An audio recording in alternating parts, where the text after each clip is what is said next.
Sorry for the delay. We'll go ahead and get started. Thank you for coming today to our presentation. We're going to be talking about the fix improvement process in online courses. This is something that we're all probably familiar with to some extent. The point of our presentation today, though, is to help refine the process in your minds, give you a chance to ask questions, and learn a little bit more if you're not familiar with it. So this is the primary audience for this is going to be online instructors and OCRs. But of course, anyone involved in improving courses could benefit from this. So we'll go ahead and just get started. Here's a kind of a diagram of the two different pathways that changes to courses can go through depending on the type of change that you're making. So we've kind of classified it into two different ways. The first one is the course fixes, which is the column there on the left. And the next one is the course improvements. We're going to give some specific examples of course fixes and some helpful direction around that. But I just wanted to kind of give this diagram a chance to give you kind of an idea of who's doing what. So on the left there with course fixes, this is online course representatives or instructors are both individuals who can and should be submitting course fixes through the system. We're going to give you, again, some examples of what a course fix is. But just to kind of give you a high-level understanding, it's going to be anything that it kind of has an infrequent or some kind of a small change to the course that most likely is affecting what's going on in your course right now. Okay? On the right, and that happens pretty simply. You just submit a fixed maintenance ticket. So there's a process you can go through to submit a ticket through our system, and you can kind of describe what's going on. Yeah, so we're going to kind of talk about what that looks like. The next one is our course improvement process. So if you have an idea about changes that you want to make to the course as a whole, an assessment maybe change, an assignment, workflow through the course that doesn't work, feedback you get from students about ways that this course could just be better in general, then there's a little bit more, there's more steps involved with that. And it involves often a discussion, particularly if there's lots of sections of this course. So if you're not the only one teaching the class, maybe there's 4 or 5 or 10 or maybe even 50, depending on the course, other online instructors, then there needs to be some sort of collaboration involved around that. And that typically happens in an OCR group, which again, we're going to talk a little bit more about. That happens in the community. But the online course representatives plays a much more significant role in this process, where they kind of have that discussion, represent their fellow online instructors, and present that to the online course council, which consists of the OCR, the course designer, and the course lead, who is the campus faculty in charge of the content of that course.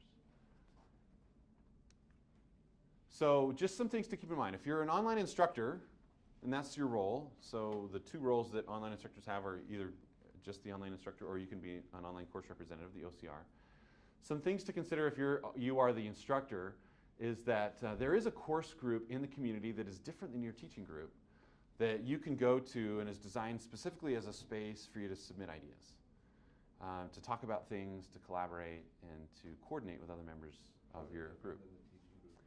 The teaching group is there for you to talk about pedagogical improvements, way to be a great online instructor, things that you can do in that regard. The OCR group is there specifically to talk about content of the course.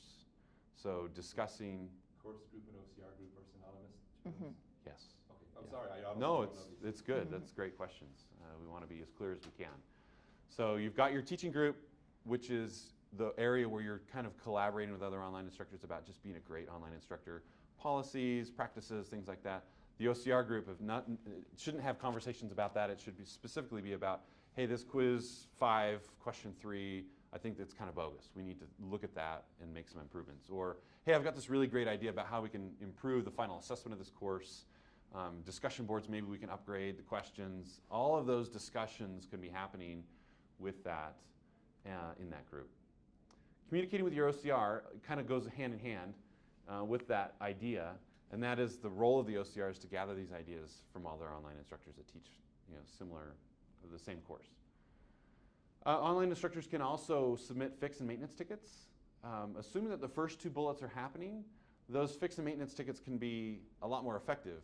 You can imagine from our perspective, the last thing we want is 50 online instructors that all have a broken link that are all submitting a link for the exact same problem because they didn't collaborate or coordinate with each other about what's going on there. So if there is, particularly in large section courses, fix and maintenance tickets are important, but the more sections of that course that are taught, the more important it is that you collaborate before submitting some of those tickets. So is there a place where we can go to see what has been submitted for our course? If there was a place that, just The showed OCRs a few, then we would say, oh, You it's could already being thumbs up taken that care one, of. yeah, me too. Yeah. We could say it's being taken care of, because we don't always know whether the OCR, especially with a large Yep. number of courses for particular, or classes for sections for a particular course. Sure. We don't know what's being submitted. Sure. We can send So it up to her or to him, but we don't know what's happening. the OCR can do that. So there's just still needs to be that coordination with the OCR. So if you've got questions about what's been submitted, that's another place, another question that could be asked in that group, in that OCR group. Hey, So can, not an automated Public way. place that shows it, there's Not yet. nothing publicly They're working available on it. for all instructors to go to be able to see that. that might be a good thing to have. OCRs can have access to that, but that's kind of part of their role. So there is a place. There is For a place that OCRs can go, So if you're not but if you're an sure- online instructor, you'll need to contact your OCR and find out kind of, hey, where are we at with these tickets or what's going on? Yeah. And then you had mentioned the community for those kind of things. So instructors have access to the community? where Yeah, we're talking about absolutely. this. And Yeah. what is that called? The, How do we find that? just the online instructor community in general, the one that you're Okay. using for everything else I'll say the way with we that. talked about it over there, I think there was an assumption that we're way more involved in these communities than we, at least for me. Mhm. I was like, he talked about all those things like we should just know about them and that we'd be actively involved in them. And I know they're out there somewhere, but I went back and looked at ours, and there's been 5 comments since 2015, only Right. 2 of which were actually answered. Right. So it was like non-existent. Sure, so and a this lot of is- people feel the same way. This is exactly the reason why this presentation is happening, because we understand that there's not a lot of activity going on here, and the coordination between online instructors and OCRs is not that great, but we're trying to promote that a little bit I more. don't know mine is, and I know I could send him an email, but I don't know really what it completely. So that's what we're trying to help you answer, right? That's, if you have more questions, let me know, but that's the point of this presentation, is to help you understand.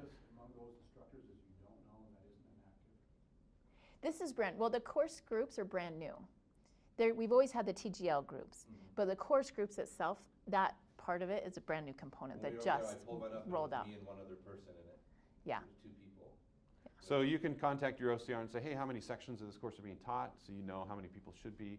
And it isn't necessarily required that all people be involved in every course group, but I'm just saying that as you are looking to submit tickets, there needs to be, and should be, depending on the number, it becomes more and more important the higher the number of sections there are, that there's coordination going on. But I think this is a amongst good that. question. Is it just my group, or is there a consensus that other people also don't know really much Wait, about? aren't the course groups just like I've been in the Math 100G group for a long time. That's not new, is it? The reason that's not new is because it's a big section. It's a big group, Oh, okay. and so it was Very created broad. early, but This is the thing. Right. but some of them didn't. Oh, okay. Exist, so- yeah. okay, What so was your comment, your course? Math 100, I teach for Pathway, Math 100G. I've had a course group for forever. Right. You know, and I always, but maybe. So the idea behind it has been around for a I was while. wondering if I just The execution of it across all courses has been scattered and inconsistent. So we're trying to create some consistency here and allow all OCRs and all online instructors have access to a place where they can go. Okay, great questions. Are we okay so far then on kind of this slide where we've been? We understand that the purpose of OCRs, OCR groups, course groups, same thing. So is the OCR's sole job to pass course fixes or improvements onto the various areas like you showed in the previous slide? Is that their sole Let me job? finish these last 2 bullets, and then I've got a slide for OCRs, and we can talk more about that. So there's 2 ways to submit those fixed tickets. The first way is through the OSC/BSC. It's had 2 different names over the years, and we put this in here to let you know that there's going to be a 3rd name, just to confuse all of you, that we're changing it to the Pathway Support Center, and that's going to happen in August. So all of our course support that we're currently using with the OSC and BSC, Nathan Relkin, if you were in the lightning rounds, is the director of that. That's all been shifted to the Pathway organization, moving to Salt Lake, and is going to be the universal kind of call center for people calling in and wanting to submit tickets. And they'll route according to That's how, all online instruction. That's right. regardless if it's And students. and students, yeah, that's going to be a support center for kind of the whole organization. So they'll be able to route you to the right place. What I think is better though is that having access to that link yourself, and is that in? It's in it's in the courses. So Pathway has a widget that has it, but the rest of the courses, it's in under the instructor resources. Right. There's a So folder. in the course that has itself, in the hidden module, instructor resources, there's a place you can go to. It's hidden to students. Yeah. It's not hidden to you. Yeah. It's just for instructors only. So that same place you go to see the course map and other areas that are just specific to the instructors. And there's there also a is link in the community a to link be there. able to find that. Yeah. So that's how you go, and I think it's better for you to submit that ticket yourself because if you're calling the OSC/BSC/Pathway Support Center, they may or may not get the details right. They may or may not understand the context or the nature of your fix, and sometimes it's more difficult for them to translate what you're saying if you put that middleman in than it is for you to just go in and actually write the information out itself. And we've got some examples of good tickets here in just a moment. So before, Is there a And bad recommendation tickets. to be coordinating these tickets with an OCR, so you avoid the scenario of a big section, Yeah. multiple instructors submitting the same ticket? Absolutely. So is it best practice to coordinate with an OCR before you submit a ticket?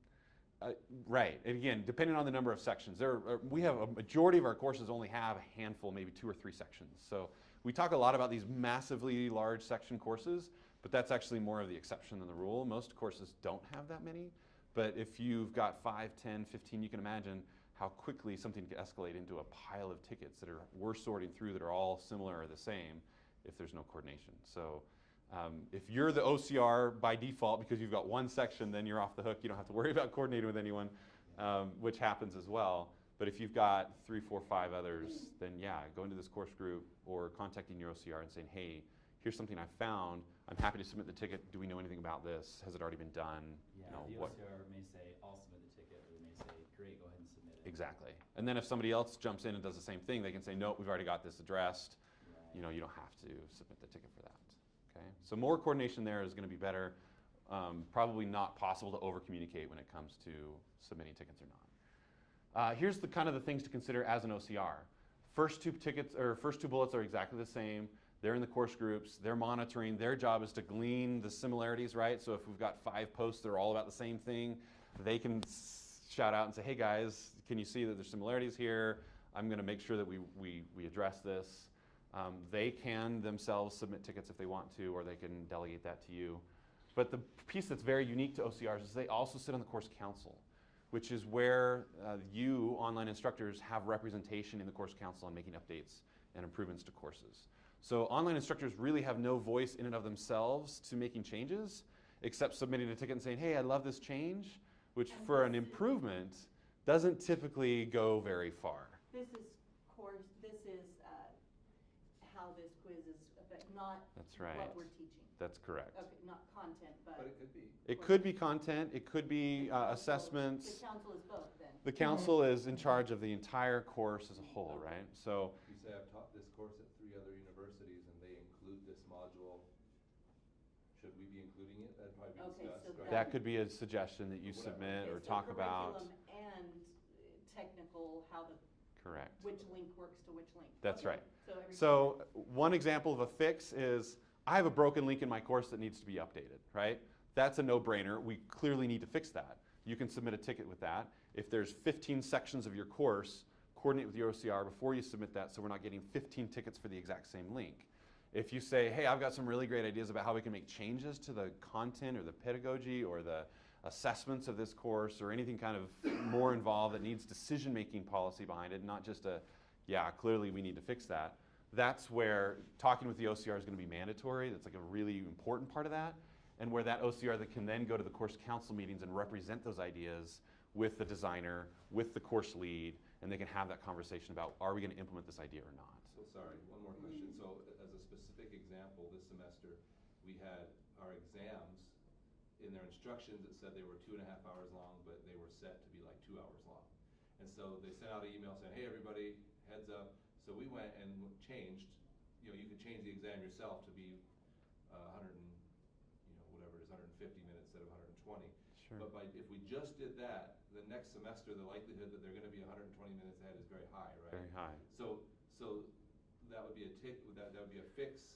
So, To say these need to the time allotted on the exam needs to match the Right. time in the instructions so that it would be replicated that way for the next semester. correct. Even though we can fix it on our own, but it won't stay fixed, is that? And that's this last bullet here. Okay. Check the reference for accuracy and completion. The OCR has access to the reference course, which is responsible for the next iteration of that course over the next semester.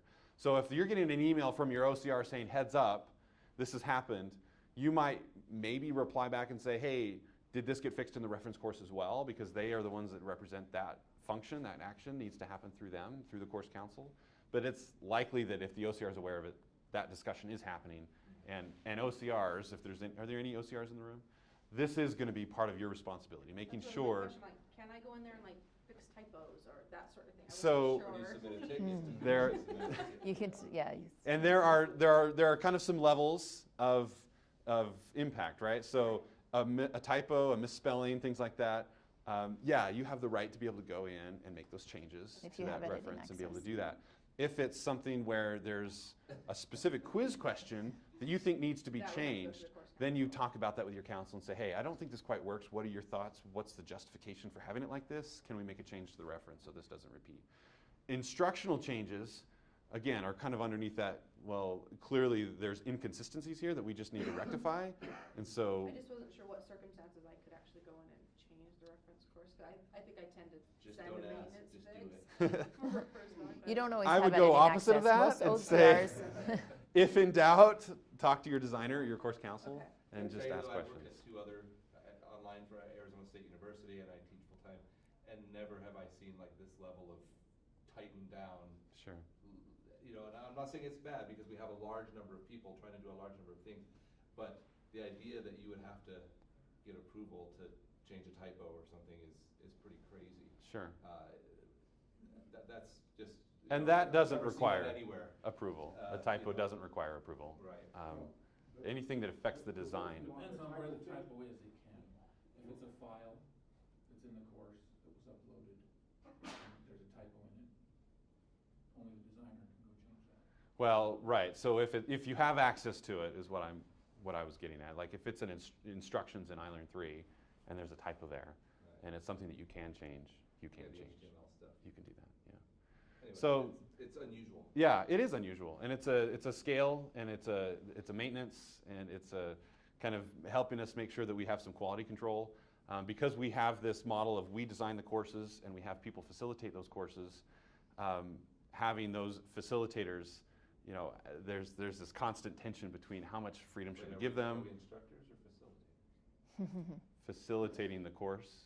I would just say it, we have the title of instructor, but you just use the title of But we don't facilitator, right? design our courses, Right. is what he's saying, we don't come up I'm with. just saying, there's a difference in those two things. And the ability to, you know, when you say this isn't working and students aren't getting this, and to have to go through a multi-month-long process to fix something is challenging. I mean, I realize it's control, and we need control, but at the same time, it limits our ability to impact student outcomes. That's a challenge. I'm not saying it's wrong, I'm saying it's very different from other places, right? Mhm. Right. We do a lot of things very different. Although, can I counter that and say, I also teach full-time for another university online, full online program, and there I can do nothing. Mm-hmm. I've absolutely loved here that anytime I have seen an error, there is somebody that I can go to and I know who it is. And usually, if there's a dead link, it's fixed so fast. Or if there's a question that's being graded wrong on a quiz, it is fixed so fast. For my other online, Yeah. there have been questions that make no sense on the test. I've been there for 6.5 years and I haven't still been able there. to And get they're still What not fixed because there's no maintenance team. What's Yeah, the that was my university? experience. Yeah, and we are so out of control of the content. I can't touch the content.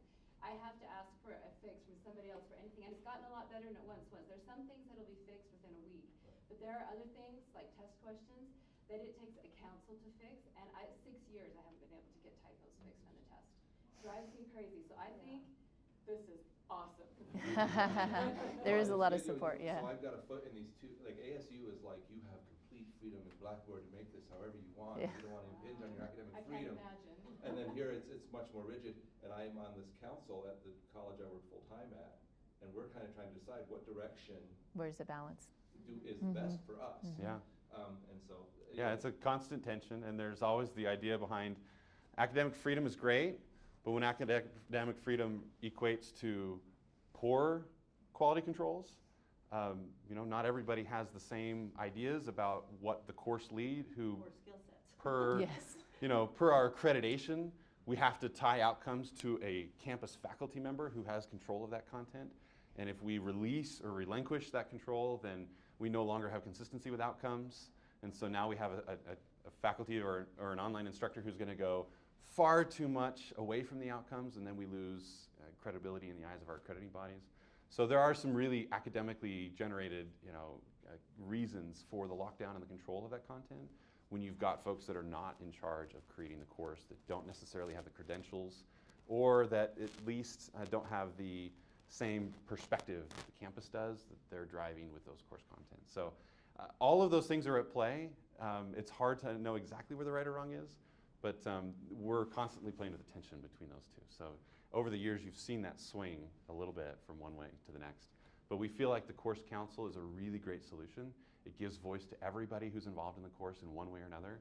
And eventually, those things work in. Sometimes it's not as quick as you want, but for the most part, as you said, we feel like we've got a pretty responsive system that allows for things that have to be fixed, that are critical to be fixed right away, and those ideas that need to be maybe incubated a little bit more to have a voice even amongst what's happening. I would just say that I have been super impressed with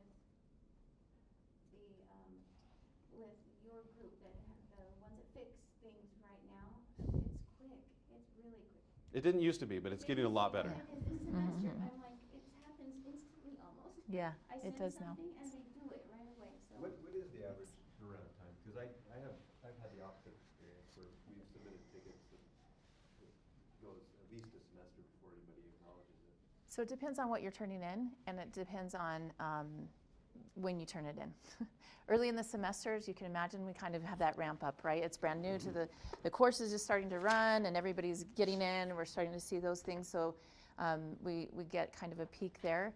And we do have, because we have those two different lines, right, that we were talking about, we have that fixed team. And I want to be really clear, those fixed tickets never make it to our desk. And Micah and I and 4 others are your course council designers that sit on those course councils, okay, to help make those decisions, to get those things implemented. So if it's something that's sitting for a long time, it might be something you want to talk to your course council designer about and say, hey, this ticket went in. One of the frustration points is if a ticket gets turned in and it doesn't have everything on it we need, then we start asking questions and we don't necessarily get answers back. So the fixed team will they'll send you an email and say, hey, I need a little bit more information. I didn't quite understand where to put this, right? We don't want them to do it wrong. We've all had that experience. And we don't want that to happen. So we're trying to get clarification. We're working on that training to make sure that it happens. And then if it's sitting, maybe the course lead hasn't gotten an answer back. Maybe it got lost in their pile of email, right? And they just didn't realize it's sitting there. So it's always good to ping us and say, hey, this has been sitting for a little bit, and I haven't heard anything back on it. You also might check and make sure that you haven't heard anything back, that you didn't get communication that went into your junk mail. Because was it a fixed ticket?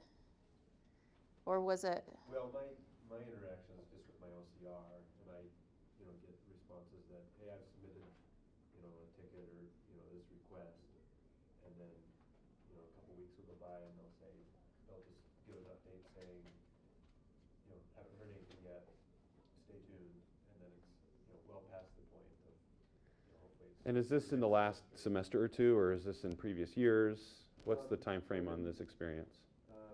I've been teaching for 2 years, and seems. Your first year might have been a lot worse than your second year. I think that's true. Yeah, it was for us too. Yeah. We've gone through some changes both internally as well as through some of our platform with iLearn3 transition and that kind of thing, where there were some times that were pretty bleak for all of us as far as the number of tickets and our ability to respond. But as was kind of mentioned, especially over the last 2 semesters, I think things have really sharpened up. We've got a lot better systems, and course councils have kind of been a big part of that process, and that's kind of a brand new idea over the last few semesters. Yes, maybe I'll just give you a really quick heads up on how that came to pass. So last summer, all of the designers were packed in vans, and we drove down to a conference. And we all started talking about exactly this problem, right? The tickets are sitting, people aren't getting help, this is crazy, we've got to get in there. We were watching the bloodlet, and we hated it, right? It's crazy, we're over here, the doctors, and can do nothing about it. So we started saying, how can that happen? How can we fix this? How can we get you guys the help that you need? Well, that's where this came in. We needed 2 tracks. We need one track that's an immediate, right there, almost instantaneous. Like I turned it in that morning and this afternoon the link's working, right?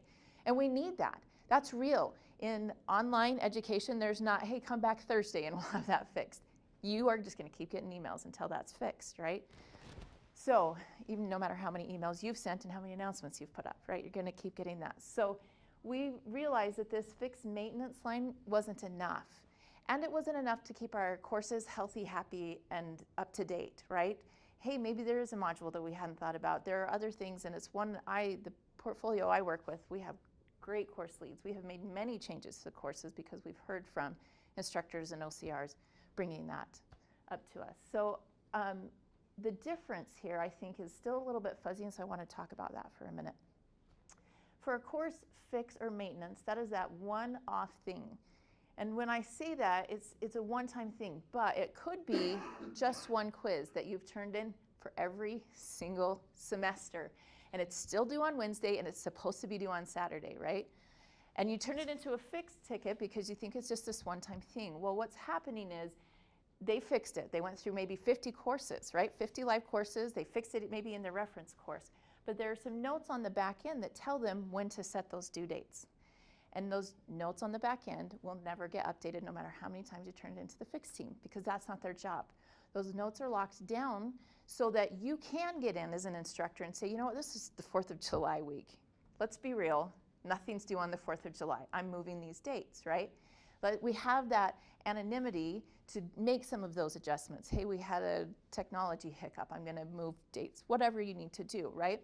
That's anonymity we didn't have in 2.0. If you did some of that stuff, it broke your links to the master, and then we had all kinds of problems. So that's actually a great improvement that there's some more levers you can pull, but if you guys all fix it in your class and it doesn't get actually turned in, right?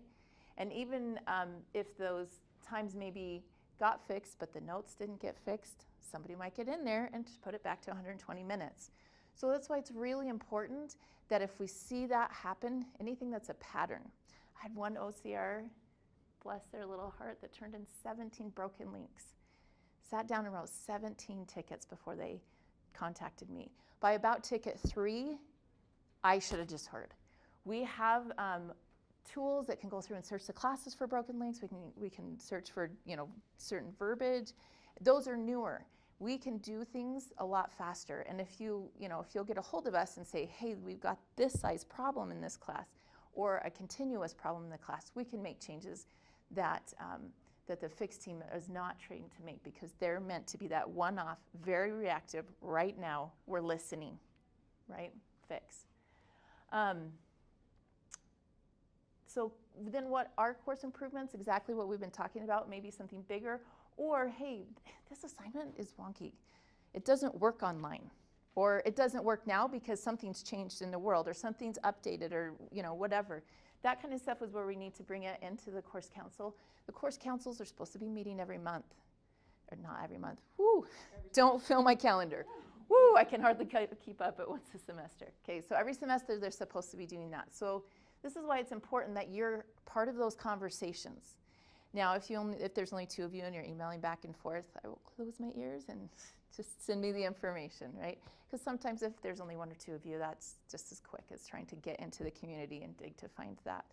They are working on a new dashboard for the community so that it will be much easier to find, and that you'll get notifications if something's being said in there, so you can go, oh, something's going on, I want to get in and be part of that conversation. One other thing to be aware of that you might think of as far as context goes is a course fix. When you contact or create a fixed ticket, think of a 21-year-old BYU-Idaho student who works 4 hours a day is going to be the one addressing that ticket.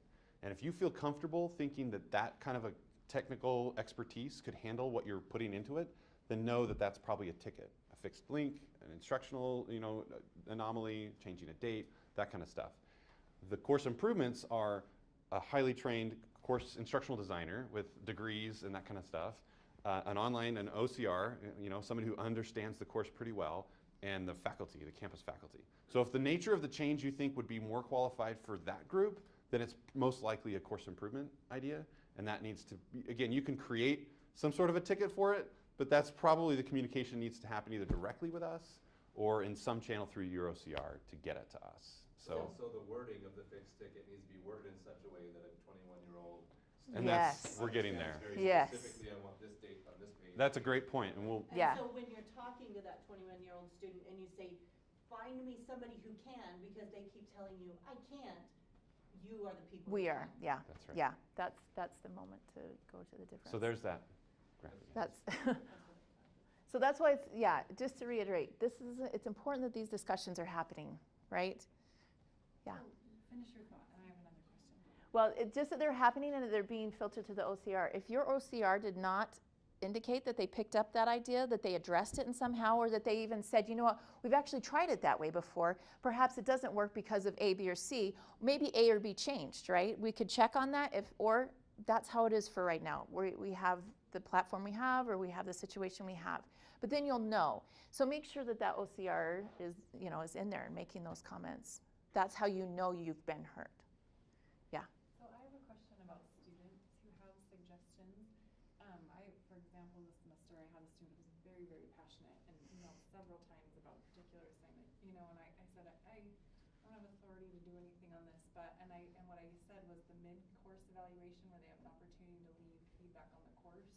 Do you guys see that and read that? Because that's what I said. I said I think they read through those. I think they take into consideration what students say there about courses and assignments. But other than that, I'm like, no. And I wasn't going to submit it because I didn't feel the same way. I'm not submitting this in my name for it. I didn't say that, but I was like, I think this sounds great, So I just said, I hear you. I totally understand where your frustration's coming from.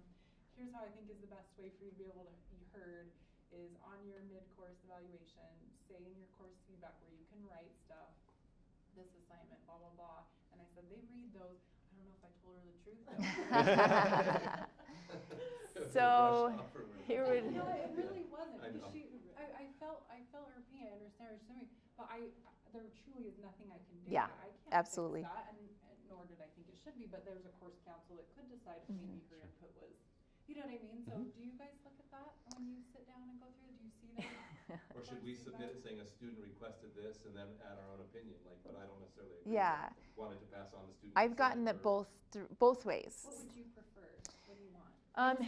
If Because you, she really wanted someone to understand how she Yeah. feels, and I was like, okay. so we each have we have about 60 classes in our portfolios, and we don't have time to sit down and read Right. 60 times however many sections, right? So the reality is, unless it comes up to us, but I've had that come up exactly like that. Here's what a student said.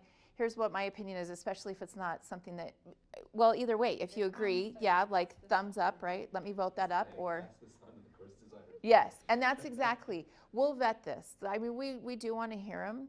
And we do look at it when we're doing something like a course review, if we have concerns, if we're rewriting a course, if there's a project in the course.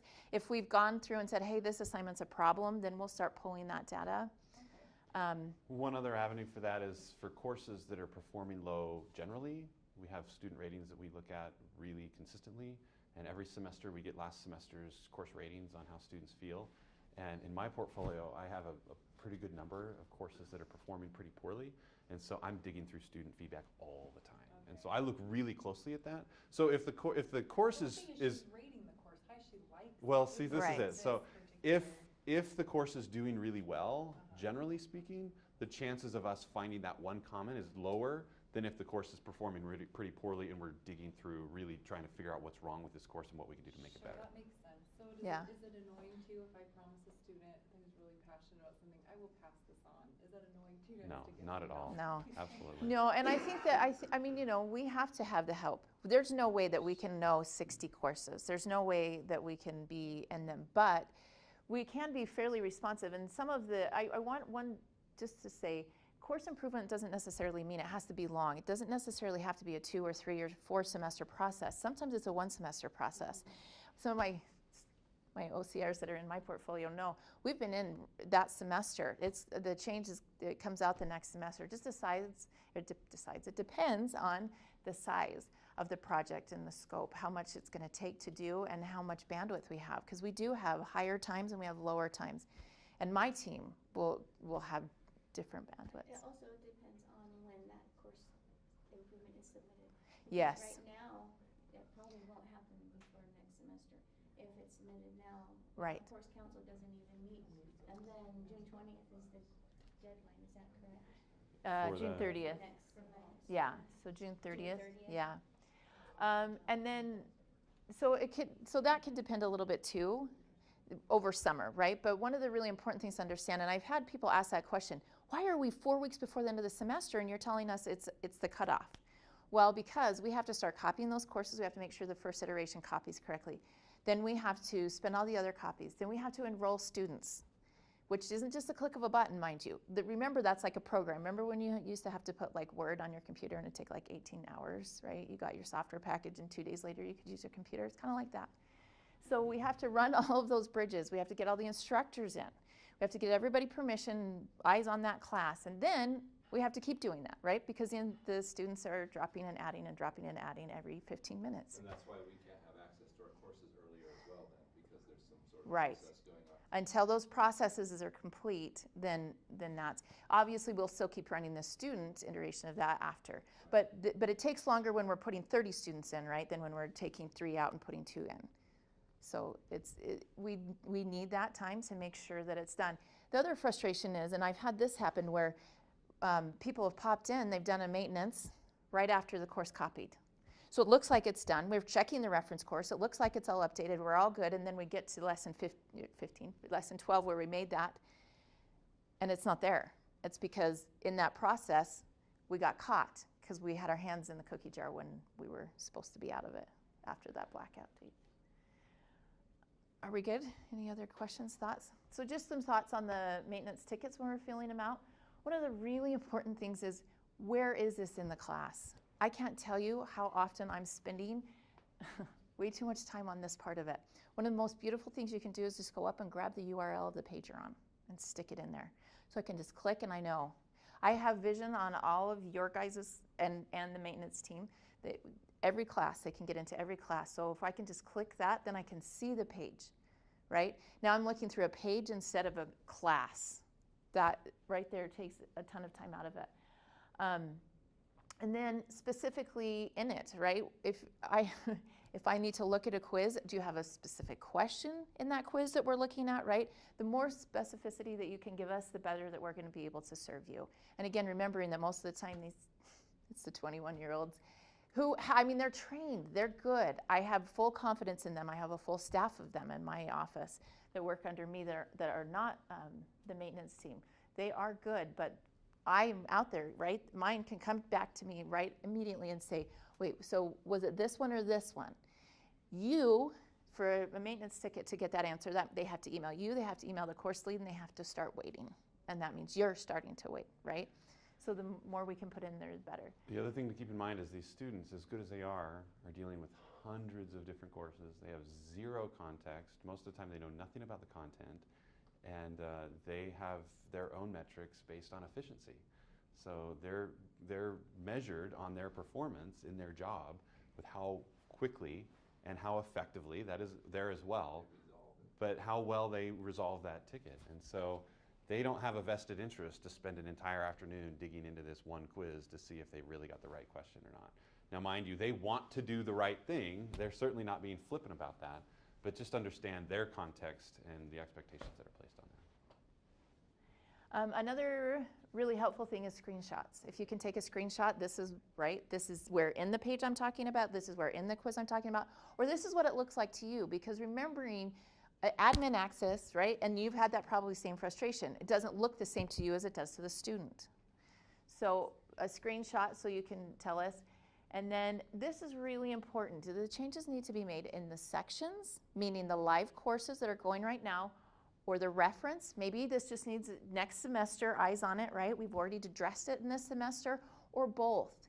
So really specifying that, I went through a lot of tickets, and we found it, I think, on like 2, that it said, hey, the reference course needs to be fixed. I never even heard the term reference course until here. So Yeah. that's helpful to me to realize that's a thing. Right, it is, and so then this is the quality check that we're asking you guys for, is that OCR check. Yeah. So the screenshots within the ticketing system, is it okay to copy and paste that, or does it need to be an attachment? So you can attach it to, another really nice thing there is if you're updating a document, you can put the document right there. you can attach that document. Here's the new version of it, right? Yeah, you can attach or link to them.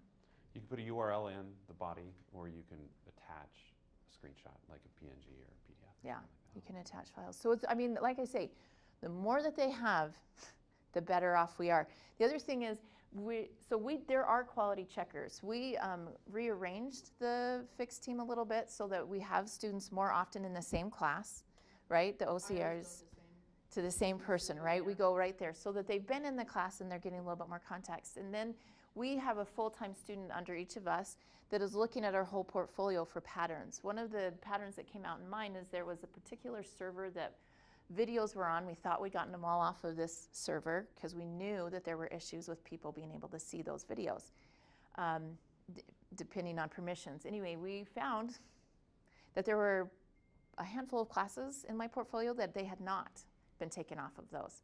Again, that could have been 30 Fix tickets for one class.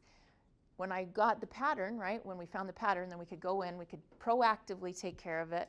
We had the tools, we could look for that kind of link. We took care of all of it and we were done. But that OCR had spent the whole semester before turning in Fix ticket after Fix ticket for every single video, which makes me sick. Is there a way that OCR could just call you? Yeah, yeah. And say, I have a bunch of tickets here. Yeah, absolutely. This, like as a single one with a document showing all the fixes or something? Right, and especially because if it's something that big, it means that there's some kind of systematic, right? There's something in the back end that's causing that big of an issue going on. And so I actually spend quite a lot of time answering emails and phone calls. So it's interesting to me too, because a lot of them recognize me here. This was one of our bad examples. The way the question is worded should be changed. How many emails do you think back and forth This is a real this ticket, is you gonna take? guys. Yeah, we really pulled We this didn't out make of this the up. system. That's That all is it what said. it said. We knew what class, right? We had an idea of what class. Like we Are have you some kidding? metadata around where this class came from, or like what they were referring to, but who could do anything with that, right? I mean, that's a real ticket. And a that was submitted. 21-year-old with no authority, they can do nothing with this. So you're going to start, so we start the email chain. The email chain looks like this. We got this ticket. Of course, you know, OCR, what do you mean? The OCR, I don't even know about it. yeah, right? They're like, I don't know. And then we have to try and pull in the course lead, who, by the way, has a full section here. They have a full-time job outside of online, right? They don't have any idea what we're doing, what this means, and we're moving, and then we've got all these emails, and it fills up my email box. And I don't know either. I have no context for this. Question 9 on the reading quiz appears to, Appears to missing some text. I think they probably wrote the class, right? Also, the student report that the drop-down selection did not appear to be working properly. I'm not sure what quiz. I got a question number. We were closer, right? We had more information, but again, we cannot fill these tickets. Something like this, these breadcrumb trails that you get at the top of your screen, very, very useful. Okay, attached document. And by the way, here's how you can fix it, right? Like we were saying, well, it's a document somewhere out there, I can't get to that. Well, you can pull the document and you can fix it, and then we can just upload it right over. It's connected to every place it was. However, if somebody that doesn't know what they're doing and they don't overwrite the same, it's not the exact same title, then we have to go back in and find all the places it was linked, because it won't kick out the old one. And so we could have the wrong one, right, in 4 links, and the right one in the one that did get turned in. So that's why it's important that you're specific. So if we don't, if the person who's made that fix doesn't know if you have back-end notes, this fix needs to be made in the reference course only, should probably not be included? Because I don't know if you need to fix it in a couple of other places, if I fixed it in one place in the reference course. So on that, we do have some accountability, right? So if we know exactly what it is that you're referring to, then we will do some of our own investigation. So once again, the designers may do a little bit more of that, but the students are trained to look, hey, use your brain, think about this, where else might this exist? Okay. The challenge becomes So they- mostly They when, do know that there could be this link that fixes around to that. and if they Yes, can't yes, access they it, then do. they kick it to us They and do. say, hey, needs to be fixed, in the files area, not just here. Can you do that? And that's a large part of how we are involved in fixed tickets and that Yeah. kind of thing. What time are we done? Are we done 11. at 11? Yep. Okay. Just really quickly, improvement ideas. Rubrics is one. Many rubrics we found that came over wrong, and so they're not very usable. So even if you do have rubrics, sometimes they're not usable because they only have like one category. You can't pick 4, 5, 3, 2 points, right? So that's one, and it helps with the grade norming. Text and curriculum updates. That for sure has to be an improvement project, right? Assignment changes, setting changes. Boy, let's just move to a Saturday due date, this Monday thing. If there is a Monday in your class, please contact your CCD. Also, I just want to point out pain points. If there's something in your class that's not working, but you don't know how to fix it, you don't have a magic bullet, still bring it. We have a whole group of designers that we can sit down with, and we have sewing online, we have